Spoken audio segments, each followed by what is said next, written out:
Like many other African Americans in the south of the USA in the 1800s, Harriet Tubman and her family were slaves.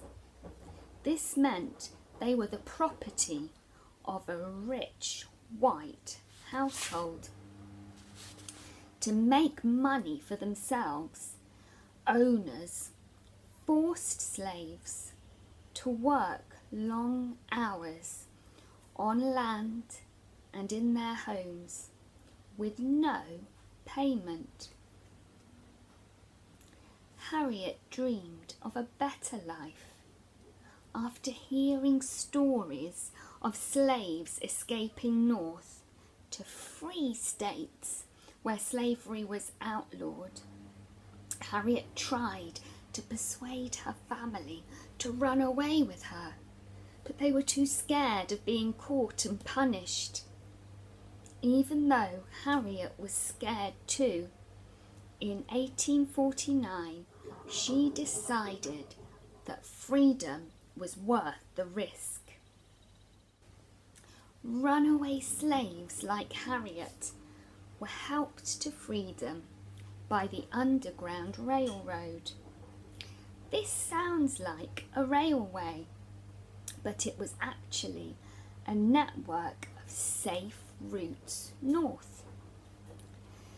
Underground meant that it was top secret.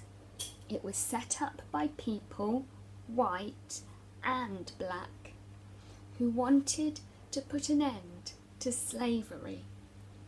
They were called abolitionists. Travelling at night meant less chance of being caught. Harriet had to be careful to stay hidden from slave catchers. Directions were given by conductors, and hiding places known as stops were offered in safe houses run by station masters. When Harriet reached the free state of Pennsylvania, she was, for the first time in her life, a free woman. But without her friends and her family, Harriet felt very lonely. She decided to use her freedom to help other slaves to freedom. She became an Underground Railway conductor. In 1850, the Fugitive Slave Act was introduced in order to make it harder for slaves to find freedom in the USA, even in free states. But this didn't stop Harriet.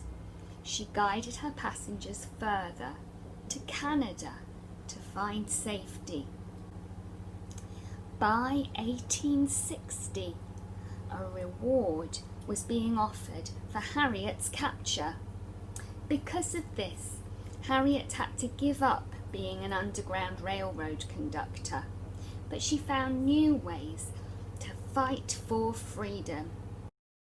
During the American Civil War, Harriet served as a nurse and as a spy, even leading a military expedition. Harriet's brave deeds helped to ensure that one day all slaves would be free. At the end of the war, in 1863, slavery was abolished.